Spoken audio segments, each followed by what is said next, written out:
What's up, YouTube, and welcome back to my channel. You are tuning in to another episode of Mental Champion Thoughts. Today is another Mental Champion Monday, and today I want to come to you and talk about regaining your power.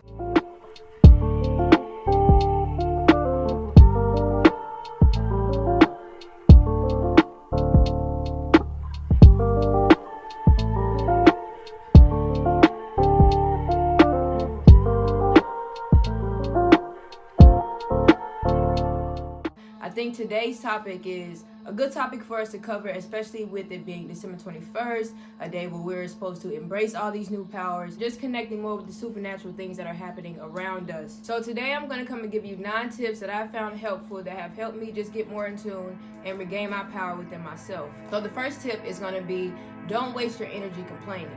Now, there's a difference between problem solving and complaining. It's great to have people to vent to. It's great to have people to express your feelings to. But make sure that you're doing it in a way that helps you focus on the solution and not so much of the problem. When you sit back and you gossip about the problem, that helps you focus more on the situation and not a solution for it. Tip number 2, accept responsibility for how you feel. Now, this one is super important when it comes to regaining your power. When you're making statements like, you're making me feel bad, or claiming that somebody else is causing you to be mad, that suggests that they have power over you. Why? Why let someone control your feelings and thoughts? Why let someone else's actions destroy what you are building within yourself?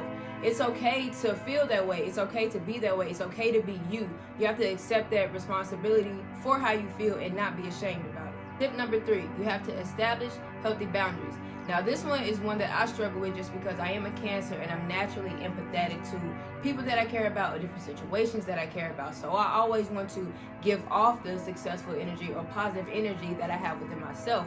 But people do accept positivity in a different way. And I had to learn that in order to regain my power, I had to figure out who and what I wanted to put my time and energy into. You should never feel like you're forced to be in a situation or you're being guilt-tripped into a situation if you don't want to be. Tip number 4, practice forgiveness. Now listen, I know this one is hard, but it's essential to growth. You cannot hold on to grudges. You cannot hold on to the past.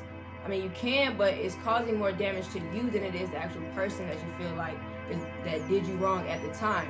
Forgiveness is the best way to gain your power back. Now, be clear, it's not saying that what the person did was okay. It's about choosing to let go of the hurt, choosing to let go of the anger and the confusion that interferes with your ability to enjoy life. Tip number 5, know your values. When you're unsure of your values or what's important to you, you're more likely to get lost in life. You'll be more at risk to jumping onto other bandwagons, or you'll be more at risk to taking other people's ideas or feeling like you have to be confined into some type of box. It's best to know yourself in these situations.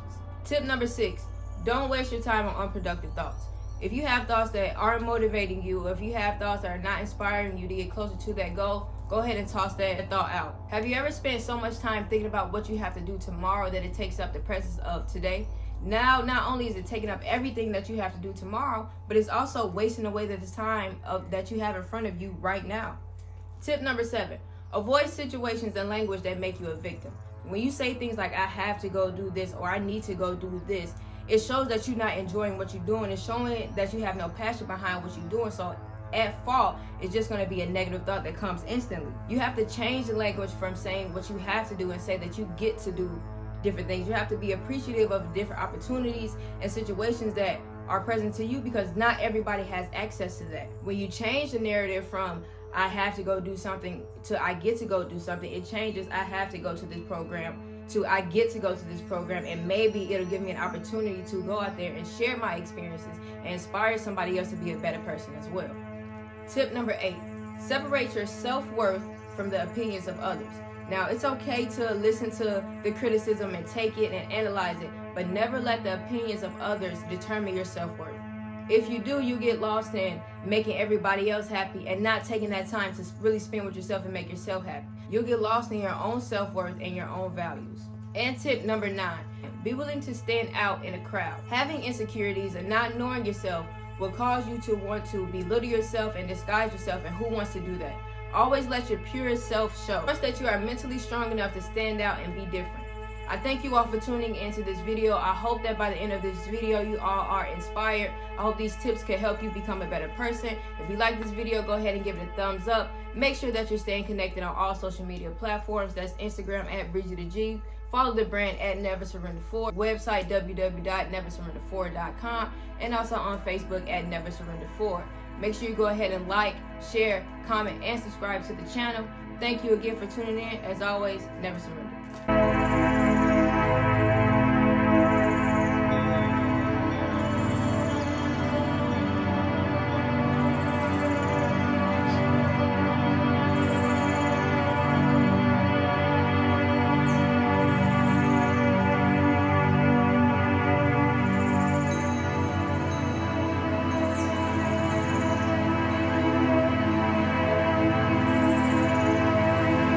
Okay, tip number 4, practice forgiveness.